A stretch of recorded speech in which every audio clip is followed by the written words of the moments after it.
The Genocide Dossier, brought to you by Bitter Criticism. Let's see what's going on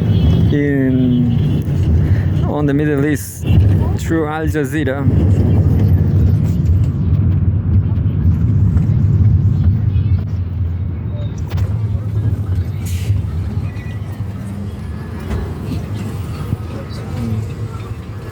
Anyway, this is not Al Jazeera but Chile. And Al Jazeera, here we go.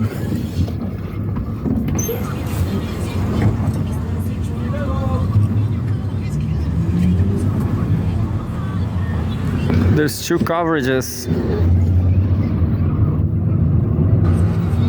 One is about the Genocide Dossier is the conflict in Israel, and the second is about Trump. But I'm going to read the Genocide Dossier about Palestinian genocide, unfortunately. Israel, there's a video as usual.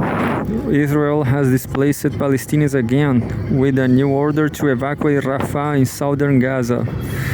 Live updates. UN says, quote unquote, ridiculous that Israel says enough food in Gaza as bakeries close. Gaza Civil Defense warns the enclave is on a verge of famine as all bakeries shut down due to fuel and flour shortage. By Gillian Kessler Darmos, April 1st, updated 19 hours ago. The summary says all bakeries in the Gaza Strip are closed today due to a shortage of flour and diesel, according to Abel Nasser Al-Ajrami, the head of the Bakery Owners Association. Second topic, Gaza Civil Defense has told our colleagues at Al Jazeera Arabic that the enclave is, quote, on the verge of entering a famine similar to what we experienced in March of last year, end quote. And third, United Nations spokesperson says Israel's claim that there is enough food in Gaza is ridiculous. Yeah, so Israel says there's enough food in Gaza and there's no way to bake any bread. No bread in Gaza. Gaza's health ministry says at least 50,399 Palestinians are confirmed dead and 114,583 wounded in Israel's war on Gaza. The government media office updated its death toll about 2 months ago to more than 61,700, saying that thousands of people missing under the rubble are presumed dead. And as usual, the latest point, at least 1,139 people were killed in Israel during the Hamas-led October 7, 2023 attacks, and more than 200 were taken captive. From those, I don't know how many still captive. Maybe it was a bad decision from Hamas, but as people are starving under capitalism, maybe it's a good idea to do this kind of thing. And Tuesday, April 1st, 8 minutes ago, isolated Palestinian villages coming under reappeared settler attacks by Noor Odeh. Al Jazeera is reporting from Amman, Jordan, because it has been banned from Israel and the occupied West Bank. The village of Duma, which is nestled between Ramallah and Nablus in the occupied West Bank, has been the subject of repeated Israeli settlers attacks. Today's attack in particular was quite large, and in addition to the Israeli forces who are accompanying and protecting the Israeli settlers, Dozens of armed settlers used their weapons against the residents of Duma. While several injuries have been reported, access to the village is not very easy for paramedics, and people are relying on news trickling out from the major there to see how the story is developing. But in the past 3 years or so, we have seen one report after another from the United Nations agencies and others talking about the escalating settler violence, driving out entire communities in the occupied West Bank, in places just like Duma. In the West Bank, there are hundreds of isolated villages like Duma that are easily accessible for the settlers, who are heavily armed but not accessible to Palestinian authorities or anybody who wants to lend help or protection to those villages under attack. And so we see these scenes repeat. Also today we saw a settler attack near Jericho and on a Palestinian family having a picnic, and there were injuries there as well. 26 minutes ago, UN spokesman says 25 bakeries supported by WFP shut down. Stefan Dujarric, the spokesman for UN Secretary General Antonio Guterres, says the suspension of aid entering Gaza continues to have, quote, a devastating impact on people in need, end quote. Quote, today the 25 bakeries that were supported by the World Food Program, WFP, during the duration of the ceasefire are all closed due to the shortage of flour and the unavailability of cooking gas. Dujarric told reporters, WFP continues to prioritize food distribution with the remaining stocks, but the situation remains very critical since the cargo closure of the crossing almost a month ago, end quote. And there's a video. After 31 days of an Israeli aid blockade, flour supplies are running out and all bakeries are closed. 41 minutes ago, Israel blocking floor to entrench starvation, end quote. Gaza government media office. The government media office in Gaza says that by preventing the entry of flour into the Gaza Strip, Israel has caused, quote, the complete shutdown of all bakeries and deepened the famine crisis, end quote, in the enclave.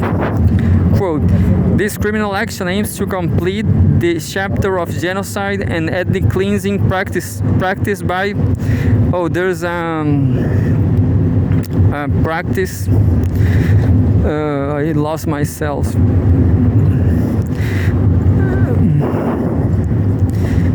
The ethnic cleansing practice by the occupation against this criminal action aims to complete the chapter of genocide and ethnic cleansing practiced by the occupation against our Palestinian people through systematic starvation policies and the deprivation of citizens of their most basic human rights, end quote, the office said in a statement. It said it held Israel and the US, which provides billions of dollars in military aid as well as staunch diplomatic support to Israel, responsible for the situation. Quote, we call on the international community, the United Nations, and human rights and humanitarian organizations to urgently and immediately intervene to stop this crime and pressure the occupation to allow the unconditional entry of humanitarian aid and flour, and to stop the use of food and fuel as tools for political blackmail and collective punishment, the office said. 1 hour ago, I'm going to read the New live update. There's a new live update.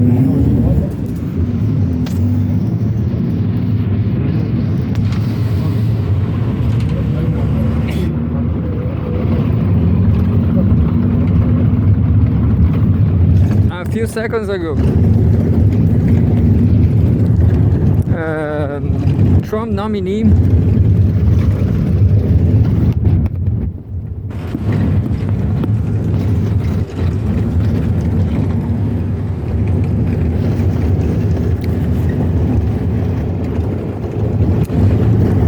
nominee will push UK to lift suspensions to arms to Israel.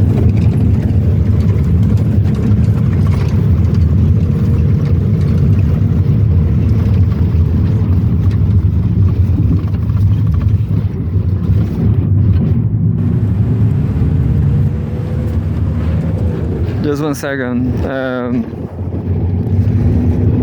Trump's nominee to be ambassador to London says he will ask the United Kingdom to reserve a partial suspension of arms exports to Israel, a decision to take over rights concerns. Warren Stephens, an Arkansas-based investment banker and Trump political donor nominated for the coveted diplomatic posting, says he was, quote, a little perplexed, end quote, by the decision of Prime Minister Keir Starmer. Quote, what I've read about with the UK halting some of their shipments to Israel is certainly concerning, end quote. Stephens said at his confirmation hearing before the Senate Foreign Relations Committee, quote, I will do my part to encourage them to reinstate those permits and to try to get them. You know what they need to continue to fight, end quote, he said.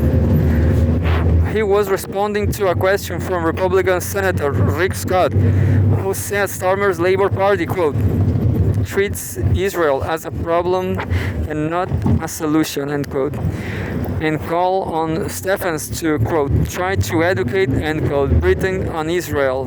Starmer announced in September that the UK will suspend 30 out of 350 arms export license to Israel out of fear the weapons could be used in breach of humanitarian law as Israel pounded Gaza. But some campaigners said the move did not go far enough, particularly because components for F-35 fighter jets could still be supplied to Israel. And I guess that's it. I'm going to read the very last one. 1 hour ago, White House says Yemen strikes incredible successful. Good news. I'm sorry. Good news for Yemen, which is good news for the entire world. April 1st, an hour ago, White House says Yemen strikes, quote unquote, incredible successful as Houthis release footage of downed US drone. The Houthis claim to have shot the Mk9 Reaper drone down on Monday over Marib and released footage today showing burning debris followed by fighters combing through the wreckage. White House spokesperson Caroline Leavitt said the U.S. strikes on the Houthis have been, quote-unquote, incredibly successful.